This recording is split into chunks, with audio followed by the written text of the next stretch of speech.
हमारे बैच के जो लंबे थे लड़के तो वो कटाक्ष करने लगे, अरे तुम्हारी तो हाइट नहीं है, तुम कर क्या पाओगे। दबंग व्यक्ति था, दबंग, उन पे कई एक मर्डर वगैरह तमाम चीजें थे, तो लोग डरते थे। मुझे डर इसलिए नहीं था कि मैं इस दुनिया को जान ही नहीं रहा था कि हमारा सर कलम हो जाए लेकिन हम आपका नाम नहीं आने देंगे, ये मेरी गोपनीयता रहेगी। बिहार, झारखंड, उत्तर प्रदेश में बालू का मतलब खरबों का कारोबार था, उसका टेंडर था।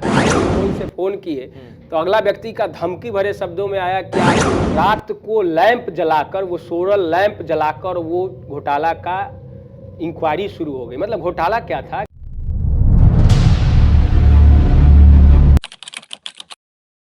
तो सबसे पहले आपका स्वागत है हमारे इस कार्यक्रम में। धन्यवाद। अमन जी, पहले तो हम ये जानना चाहेंगे कि आपका जो बेसिक एजुकेशन रहा या जो पढ़ाई लिखाई हुई वो कहाँ से हुई? हमारी प्रारंभिक शिक्षा गांव के ही एक स्कूल है, प्राथमिक मध्य विद्यालय मीरपुर ज्वारा, तो वहीं से हुआ प्रारंभिक एजुकेशन हुआ। वहाँ से फिर 6-7 किलोमीटर दूरी पर है, मतलब घर से करीब 8 किलोमीटर के दायरे में है, एक हाई स्कूल है। तो हाई स्कूल हम लोग पैदल आते थे जाते थे, और उसी स्कूल में मतलब 10th तक हमारी एजुकेशन हुई।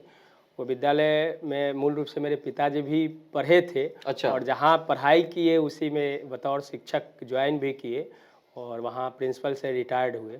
तो हमारी तालीम 10th क्लास तक वहाँ से हुई, हाई स्कूल काजीपुर। उसके बाद हम छपरा की ओर रुख किए, छपरा से इंटरमीडिएट जगदम कॉलेज से किए। इंटरमीडिएट करने के बाद हमारे मन में था बहुत सी बातें, बहुत सारे धाराएं, विचारधाराएं चल रही थी कि हमें करना क्या चाहिए। तो शुरू से चूँकि हमारे मन में एक ये बातें चलती थी कि हमें जब भी करना है तो एक समाज हित के लिए करना है, सामाजिक कुरीतियों के खिलाफ काम करना है। तो मन में ये द्वंद्व थी कि हमें पढ़ाई क्या करनी चाहिए। तो हम वहाँ से इंटरमीडिएट किए जगदम कॉलेज से। उसके बाद हम लैंग्वेज कोर्स के लिए, फॉरेन लैंग्वेज कोर्स के लिए मैंने JNU का एंट्रेंस दिया, उसमें मेरी सफलता भी मिली।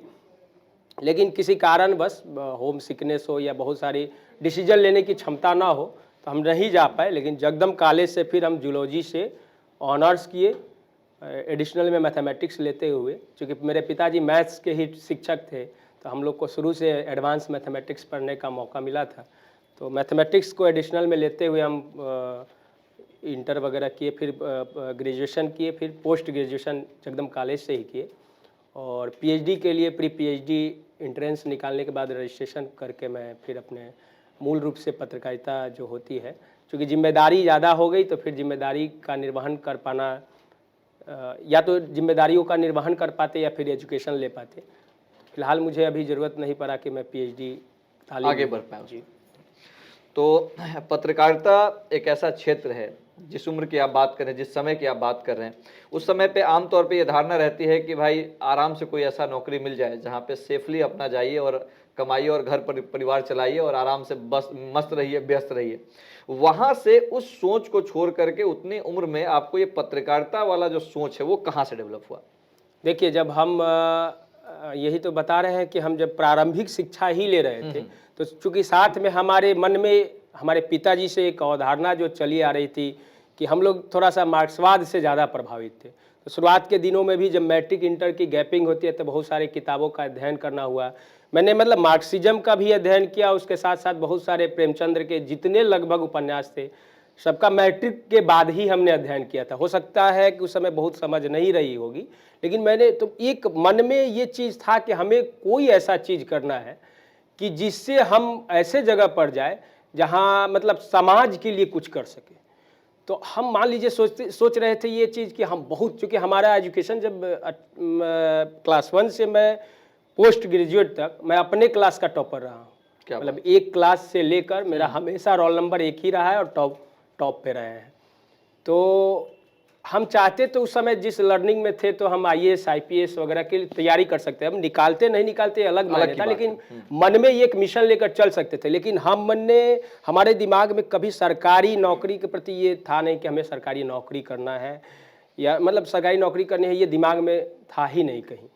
कारण इसका यही था कि हमें लगता था ऐसा, पता नहीं कितना सत्य है कितना नहीं, कि एक IAS या IPS बनने के बाद भी हम वो चीज़ नहीं कर सकते हैं या जो मेरे मन में है कि एक सामाजिक बदलाव की ओर प्रशस्त कर सके अपने को, तो वो नहीं कर सकते हैं। कहीं ना कहीं एक सिस्टमेटिक जो प्रॉब्लम है, एक कोकस जो बना हुआ है, उसको तोड़ पाना बड़ी मुश्किल चीज़ है।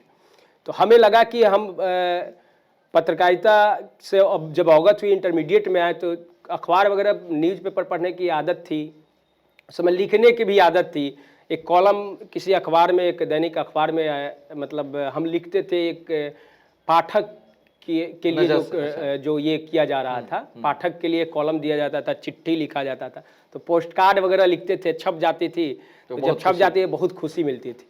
और चूंकि हमारे दिमाग में एक अच्छा करने की जिद शुरू से रही है, बुरा करने की नहीं, मतलब कोई चीज़ हमें दिमाग में यदि आ जाता था कि हमें ये करना है तो करना है, चाहे उसके लिए जो कुछ भी करना है उसे हमको सहना होगा, करना होगा। हमारी हाइट आप भी जान रहे हैं कि 5 फुट 2 इंच होगी।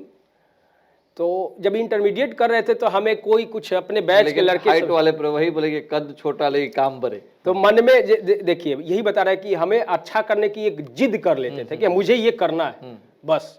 तो हमारे बैच के सभी बच्चे हमसे, मतलब जो साथी थे सभी लंबे थे, मैक्सिमम सबसे कम हाइट के हम ही थे, सबसे कम उम्र भी कहिए मेरी ही थी। तो उन लोगों ने जब एनसीसी का एक, आप जानते होंगे एनसीसी नेशनल कैडेट कॉर्प्स का एक फॉर्म फिलअप किया जा रहा था, तो उन लोगों ने भी फॉर्म फिलअप किया इंटरमीडिएट में। तो हमको भी मन में आया तो हमने भी डाल दिया। संजोग से कॉल लेटर आ गया, लेकिन हमारे बैच के जो लंबे थे लड़के तो वो कटाक्ष करने लगे, अरे तुम्हारी तो हाइट नहीं है, तुम कर क्या पाओगे। लेकिन हमें मन में ये, हमें भी जानकारी था कि हाइट में पता नहीं क्या कर पाएंगे, लेकिन हमें शिरकत करना है, उसमें शामिल होना है।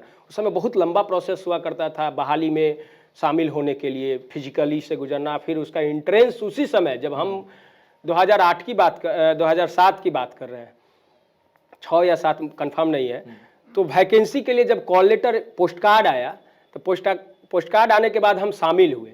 कर्नल साहब के नेतृत्व में यहाँ पुलिस लाइन में बहाली हो रही थी, तो सब कोई हम ही को देख रहा था कि इतने कम हाइट के एनसीसी में करेगा क्या। हमारा ऐसा कोई दिमाग में नहीं था कि हमको एनसीसी करके फौज में जाना है, ये सिर्फ ये जिद आन पर आ गई कि मुझे करके दिखाना है, ताकि बाकी जो बच्चे आपके ऊपर कमेंट कस रहे थे उनको जवाब मिल सके। और संजोग ऐसा हुआ कि 25 बच्चों का टीम एक साथ दौड़ाया जाता था, 5 आगे से सिलेक्शन लिया जाता था, फिर उसके बाद मतलब अलग अलग टर्म, फिजिकल, सपाट, बीम वगैरह तमाम चीज़ों से गुजरना होता था। तो 25 में वो जो बच्चे बोले थे हमको, जो साथी बोले थे, वो छट गए। तो हमारी हौसला थोड़ा सा और ज़्यादा दोगुना हो गई कि अब तो हम निकाल ही लेंगे। बिल्कुल। तो हम उसमें शामिल हुए, हम निकले भी, चूंकि प्रैक्टिस किए थे उसके लिए, दौड़ वगैरह निकाले। फिर कर्नल साहब ने ऑब्जेक्शन किया कि इसकी तो हाइट कम है, तो संजोग से एक गाइडलाइन आया था उसी समय एंट्रेंस 350 नंबर का लेने का। अच्छा।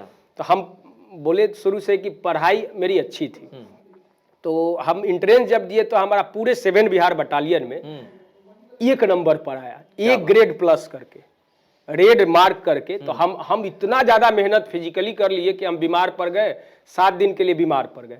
रिजल्ट वो लोग जाकर बताए कि आपका तो निकल गया है, एकदम टॉपर में आया है। जब हम गए तो हमारे कमांडेंट एडमिशन के लिए बोले कि अरे तुम क्या करोगे, तुम्हारी तो हाइट नहीं है, तो क्या कर सकते हैं। हम बोले कि प्रत्यक्षम किम प्रमाणम, मैं सामने हूँ, आप परीक्षा ले सकते हैं, क्या कर सकते हैं। तो वो बोले कि रिटर्न तुम्हारी कैसी है, तो हमसे लिखवाया वगैरह, तो हैंड राइटिंग भी मतलब अच्छी थी। तो हमने लिखा, कुछ बताया, बोला, तो उनको प्रभाव पड़ा, हाँ पसंद आया। तो बोले कि तुम तो ऑफिशियल काम कर सकते हैं। हम बिल्कुल कर सकते हैं। तो एनसीसी में एक जिम्मेदारी होती है, उसमें बहुत एक, जैसे आर्मी एनसीसी था तो उसमें एक रैंकिंग होता है, कैडेट, कारपोरल, लांस कारपोरल, फिर सार्जेंट, मेजर, अंडर अफसर, फिर सीनियर ऑफिसर। तो हमको सीधे पहला व्यक्ति थे कि कैडेट के साथ एडमिशन हुआ और सीनियर अंडर ऑफिसर मुझे बना दिया गया। क्या बात। फिर हमने ट्रेनिंग, मतलब ऑफिसर ट्रेनिंग कैंप के साथ में मैंने लिया, उसके बाद नेशनल इंटीग्रेशन कैंप किया, फिर रॉक क्लाइंबिंग किया, पैरासेलिंग किया, बहुत सारे कैंप करके जब आए प्रशिक्षण लेकर तो हम ट्रेनिंग देने लगे, बाकी कैडेट्स को ट्रेनिंग देने लगे। हाँ। तो हमारे लिए एक बहुत ये सीखने वाला पल था। और मुझे यदि नेतृत्व या कुछ करने की क्षमता डेवलप मेरे अंदर हुई तो एनसीसी से हुई।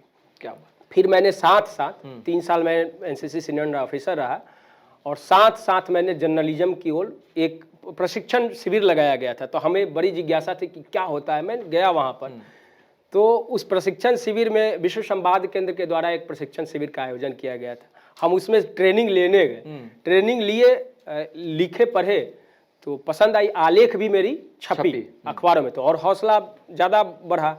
तो हम फिर अगले साल से उस ट्रेनिंग के यहाँ मैनेजमेंट करने के लिए चुन लिए गए। अच्छा, मतलब डिस्ट्रिक्ट लेवल पे अगले साल से मैं ट्रेनिंग प्रोवाइड कराने लगा, उसका हम as a कोऑर्डिनेटर trainer- हो गए, यहाँ trainer हो डिस्ट्रिक्ट गए। कोऑर्डिनेटर हो अच्छा, गए। हाँ। और हम यहाँ से 40-40 बच्चियों का हमारे रिजिम में, मतलब 30-30, 40-40 बच्चियाँ, 45-45 बच्चे, एक लिमिटेशन था उसमें, और निःशुल्क चूंकि था ट्रेनिंग, तो वो 7 दिन की ट्रेनिंग थे, मैंने उसे बढ़ाकर 21 दिन का कर दिया अपने लेवल पे, और पटना में प्रशिक्षण दिलाया। उसके हमको लगता है उसके बाद हम जर्नलिज्म में मूल रूप से आ गए थे। सफ़र में जर्नलिज्म का शुरू हो गया था। मैं ब्लॉक स्तर पे एक प्रखंड अंचल स्तर की रिपोर्टिंग करते थे।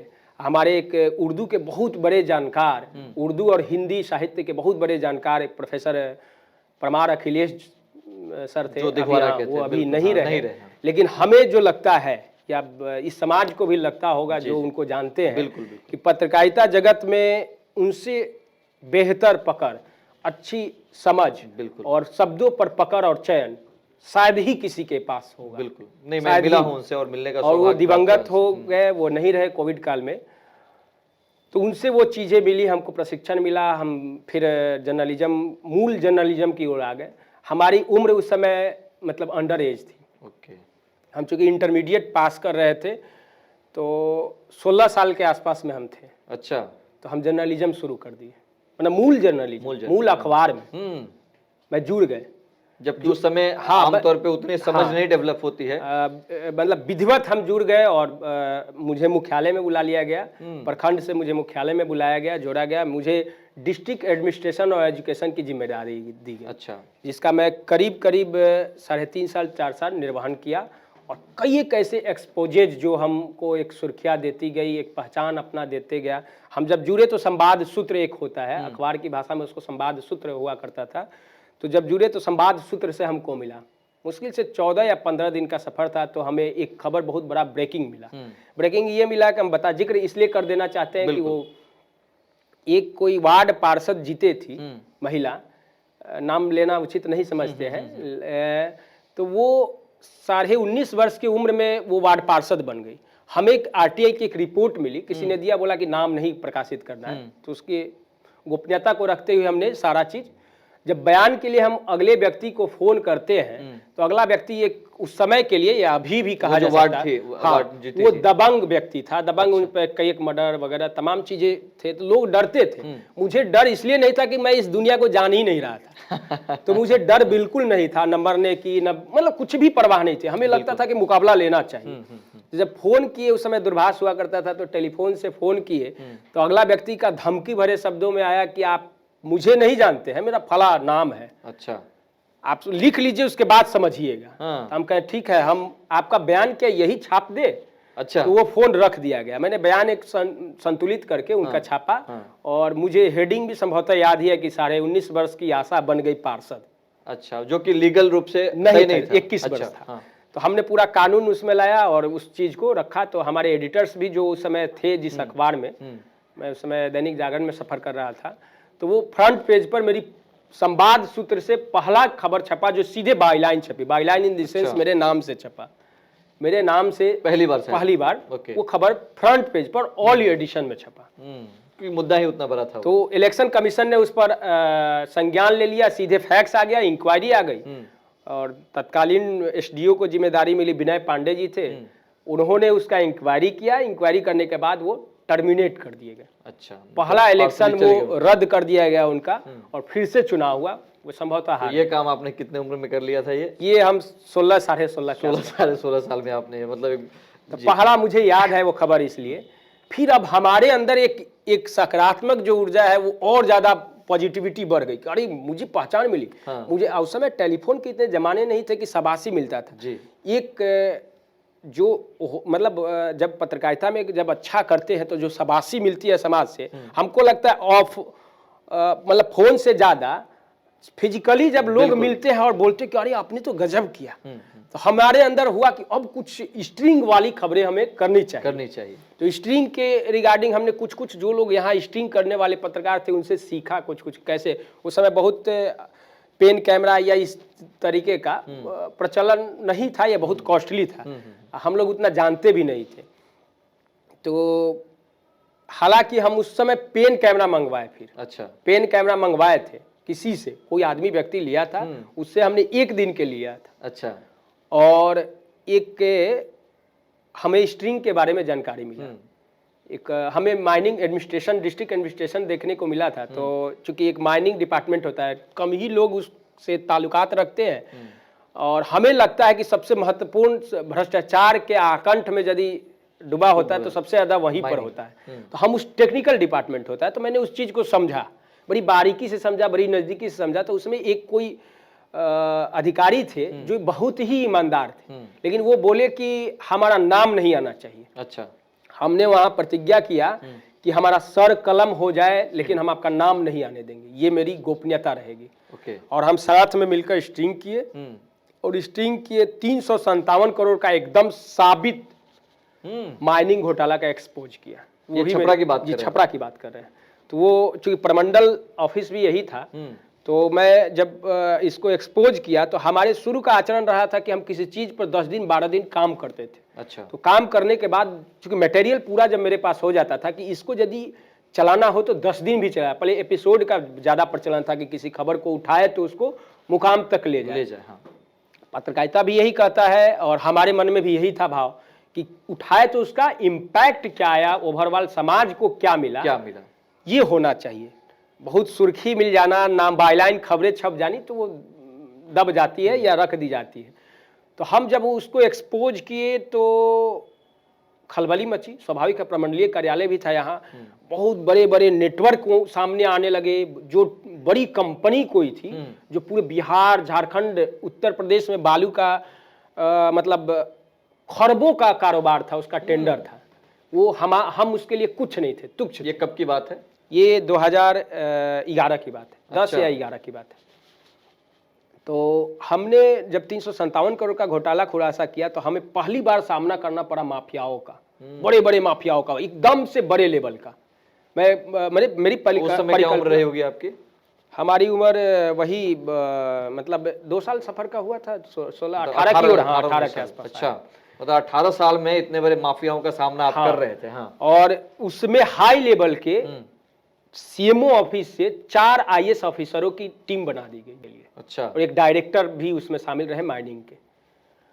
और रात को मुझे याद है, चूंकि उसकी तस्वीर हमको छापने का मौका भी मिला, रात को लैंप जलाकर, वो सोलर लैंप जलाकर वो घोटाला का इंक्वायरी शुरू हो गई। मतलब घोटाला क्या था कि जो बालू का उठाव हो रहा था, ट्रक से उठाव हो रहा था, टैक्स से जमा हो रहा था ट्रैक्टर से। अच्छा, तो वो एकदम साबित घोटाला था। मैंने उसका कैलकुलेशन पूरा लिखकर 357 करोड़ हमने बताया था कि 357 करोड़ का घोटाला हुआ है।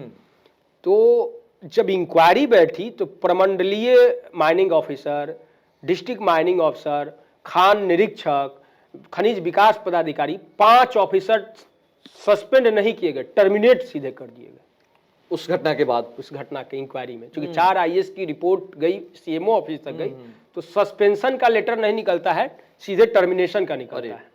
इस बीच में हम चूंकि मेरे पास एपिसोड चला, ये जानकारी थी कि आपके द्वारा की जा रही है, चूंकि बाइलाइन खबर, वो मेरी नाम से खबर छपी थी।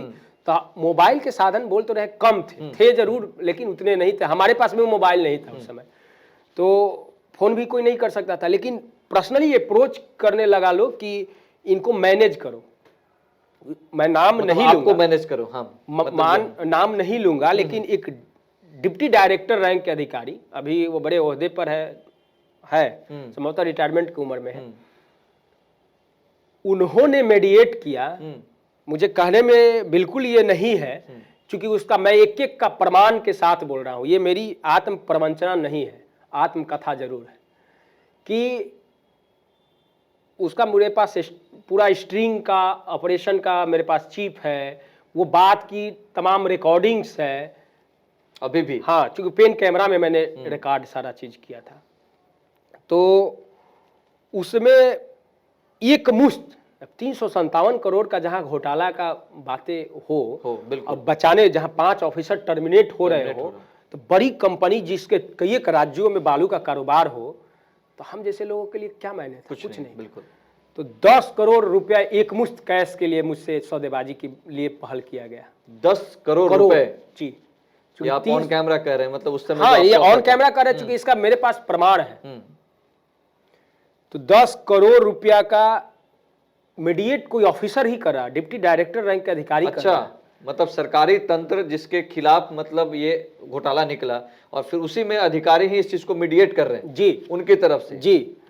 तो हमको लगा ना कि हम, चूंकि हमारे शुरू से बताया तो कि अवधारणा या जो कुछ भी के मार्क्सिज्म से ज़्यादा आदमी प्रभावित था। बहुत सारी किताब का अध्ययन करने का मौका मिला, एक पीढ़ी से जो विरासत मिली वो चीज़ को दिमाग में डीएनए लेवल पे था, उसको हम नहीं बदल सकते थे ना, आज भी नहीं बदल सकते, क्योंकि स्वभाव में होता है। बिल्कुल। तो अब हम मार्क्सिज्म को यहाँ इसलिए जिक्र करें कि मार्क्सिज्म को हम इतना ही तक लेते हैं, प्रयोगवाद में यही लेते हैं कि मार्क्सिज्म हमारे लिए प्रयोगवाद में यही हो सकता है कि ईमानदारी ही आपका मार्क्सिज्म है। चाहे जिस एक स्टूडेंट के लिए मार्क्सिज्म यही है कि वो ईमानदारी से पढ़ाई करे, एक हम जैसे जिस ओहदे पर है उस ओहदे में यही है कि ईमानदारी से पत्रकारिता को जिंदा रखने के लिए जो कुछ भी चुनौतियाँ हो, स्ट्रगल हो, चाहे आंतरिक हो या बाहरी हो, उसको झेले, उसको स्ट्रगल के रूप में ले। तो यही मार्क्सिज्म है मेरे लिए। तो उस समय मेरे लिए ये और ज्यादा ताकत दे, चैलेंज भी एक लग रहा था कि बहुत बड़ा चुनौती है, लेकिन उससे लड़ रहे हैं। हाँ, लड़ रहे हैं। तो हमें भगत सिंह को हम आदर्श हमेशा से मानते रहे हैं। भगत सिंह हमारे लिए एकदम आदर्श रहे हैं, अभी भी है। तो और एक अंदर की ताकत बहुत मजबूत हुई। अरे मतलब ऐसा लगा कि मुझे यदि सर कटाना हो तो कटवा लेंगे, लेकिन वो 10 करोड़ नहीं, हम 4 करोड़ में भी नहीं बिकेगा। मैंने इस चुनौती को स्वीकार किया, मैंने पूरा पर्दाफाश किया, उसको 14 या 15 दिन मैंने एपिसोड को चलाया, अंतिम मुकाम तक पहुंचाया, और वो कंपनी जो बड़ी कंपनी थी यहाँ के लिए ब्लैकलिस्टेड हो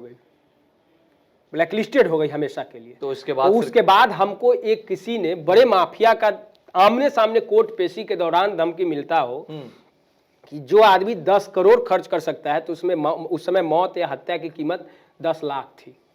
अब भले ही कीमत बहुत सस्ती हो गई हो, लेकिन उस समय 10 लाख हुआ करता था किसी को, मतलब तो वो बोला कि जो 10 करोड़ खर्च कर सकता है वो 10 लाख क्यों नहीं कर सकता आप। तो हमारे परिवार से हालांकि बैकग्राउंड ऐसा आया कि डरने वाले कोई नहीं रहे। मतलब पिताजी भी सुने या जो भी परिवार के लोग सदस्य, तो इस चीज से डरे नहीं और हौसला दिए कि अरे यदि 5 हम भाई हैं, 5 भाई में एक यदि लड़का मेरा ये भी हो जाता तो ये ताकत हमें और मिल गया। मतलब पारिवारिक सपोर्ट मिला है। हाँ, जो हो या हो, मैं शहीद होने को तैयार हूं। आज भी मुझे ये चीज लगता है।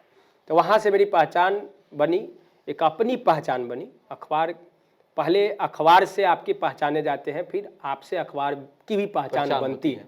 तो वहाँ से मेरा सफ़र शुरू हुआ। फिर दैनिक भास्कर लॉन्च जब बिहार में कर रहा था तो मुझे मौका मिला, और बतौर मतलब बिहार में मौका मिला, बतौर ब्यूरो चीफ लॉन्चिंग हमने कराया। और आज एक संजोग का पल है कि बिहार लॉन्चिंग का हमारा 10 साल पूरा हो रहा है। तो 10 दैनिक भास्कर के 10 साल से हम बतौर ब्यूरो चीफ यहाँ काम कर रहे हैं। इस बीच में दैनिक भास्कर में और ज़्यादा स्ट्रगल बढ़ते गया धीरे धीरे। इसके लिए यहाँ पे सबसे पहले तो हम आपको बधाई देना चाहेंगे कि आज 10वां साल पूरा हो रहा है दैनिक भास्कर का, और आज ही हम लोग आपके साथ ये सारी बातें कर रहे हैं। जब वो घटनाक्रम हुआ तो उससे जो हिम्मत मिली, जिस तरीके से भी मिली, उसके बाद जब आप दैनिक भास्कर में आए तो क्या फिर उसके बाद अभी तक के लाइफ में कभी उन लोगों से आमना सामना हुआ? हमको लगता है उससे बड़ा मुकाबला उसके बाद हो गया। जैसे, क्योंकि उस समय हम बहुत जिम्मेदार पद पर नहीं थे, उस समय एज ए रिपोर्टर थे, दायित्व किसी और के छोटे, अगर पत्रकारिता में कहा जाता है मुकाबला तो थी, लेकिन एक और ओवरऑल प्रबंधन लेवल पे जो जिम्मेदारी थी वो मेरी नहीं थी। मैं एज ए रिपोर्टर काम कर रहा था। तो उसके बाद अब सुनने वाले, समस्या झेलने वाले भी हम ही हैं, लिखने वाले भी हम ही हैं। तो यहाँ तो मुझे चौतरफा घिरना था। तो यहाँ और ज्यादा, चूंकि अब पावर इन दी सेंस कहे, मतलब पत्रकारिता खुलकर करने की एक आज़ादी कहे, जर्नलिज्म का एक आज़ाद उन्मुक्त गगन मिला मुझे।